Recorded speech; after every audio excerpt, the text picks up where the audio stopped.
Good morning, Macedonia. Amen. This is February and it's Black History Month. And as our youth performing arts ministry prepares all of this month to continue to re-inform you and to inform you concerning Black history. There's an African proverb which says, until the lion learns to write, every story will glorify the hunter. Well, we certainly don't have to look very far to confirm the truth of that proverb. Case in point, our ancestors did not have the opportunity to give voice to their own narratives. Therefore, our history is routinely taught outside of the Black experience. As a result, it is inconsistent at best or distorted at worst. Schools throughout the country give a perspective of our history which is often misinterpreted and negatively portrayed. Therefore, when Malcolm X boldly pointed out that our history did not begin in chains, we had to pause and re-examine what we had been taught.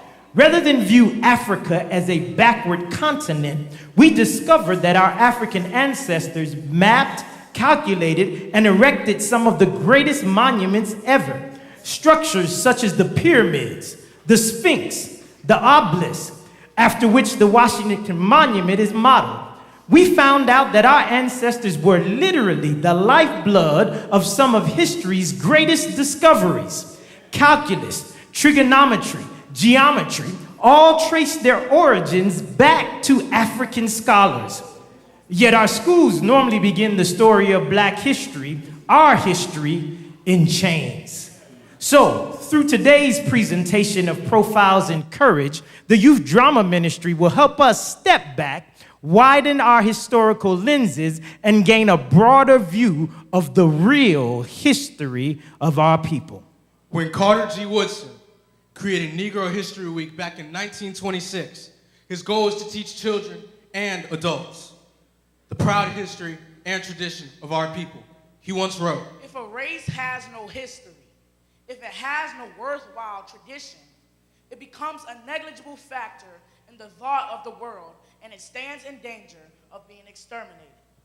Those who have no record of what their forebears accomplished lose the inspiration which comes from the teaching of biography and history." We need to understand that Carter G. Woodson had the courage to swim against the tide in order to set the record straight. So let's take a closer look at this thing called courage by focusing our lens on those individuals who provided us with excellent examples of profiles in courage. Dr. Woodson wanted us to understand that from the time Africans were kidnapped and sold as slaves here in America, they contributed to the very fiber of American culture and productivity, just as they had contributed to the advancement of civilization back in Africa. Those shackled hands were used not only to plant and build, but also to fight and die in defense of freedom in America, though they did not enjoy equal access to that freedom.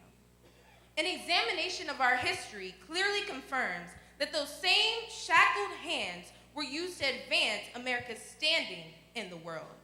You see, even though their bodies were in physical chains, their hearts and spirits remained unshackled, so they continued to creatively produce in spite of their enslaved status.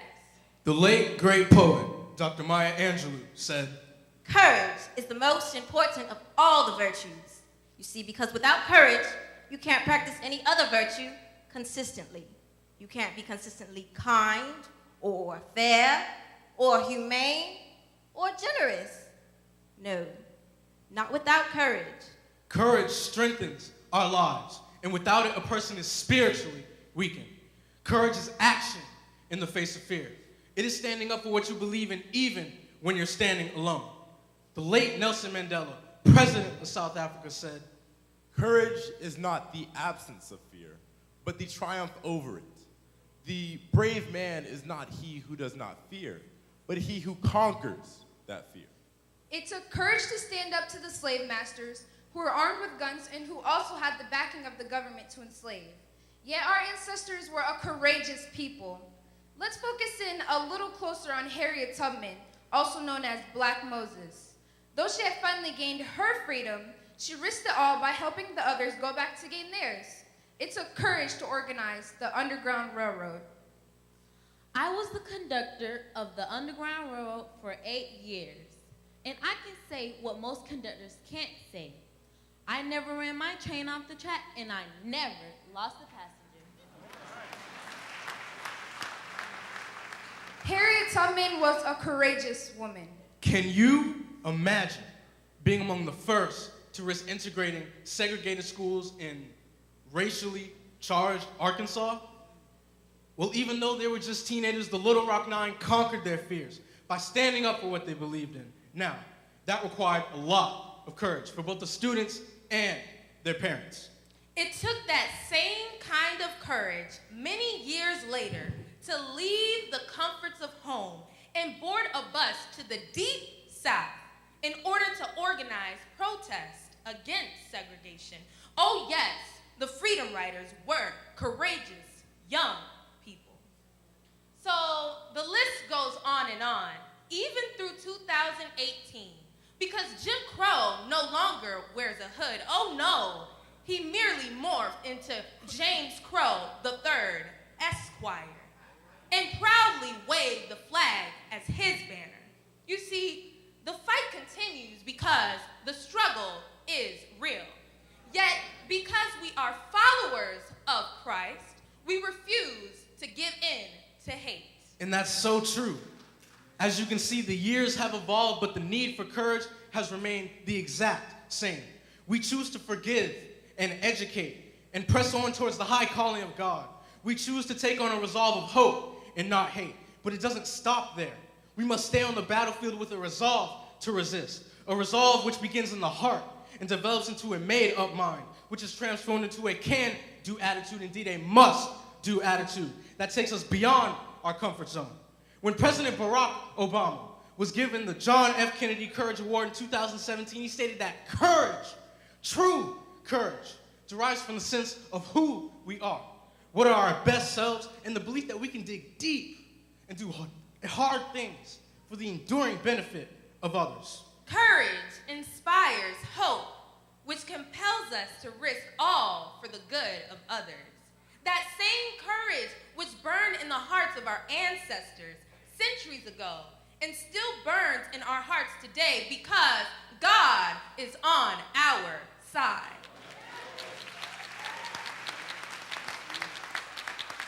So, going forward, we will need courage to stand up to the oppressive regime of our current administration. We need to stay woke. Yes, we will need courage to stand up for truth and fairness by reclaiming those political and faith traditions of our forefathers, which has brought us thus far on our way.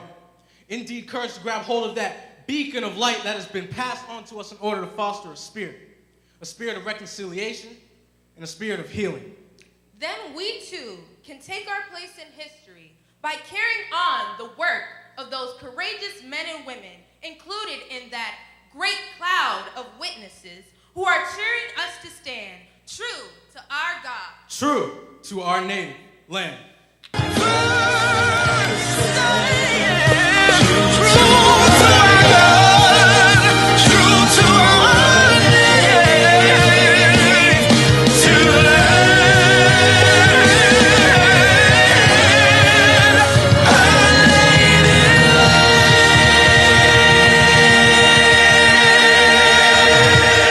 Amen. What a wonderful presentation. And I said this morning, parents, you ought to be proud of your young people. They did a fantastic job.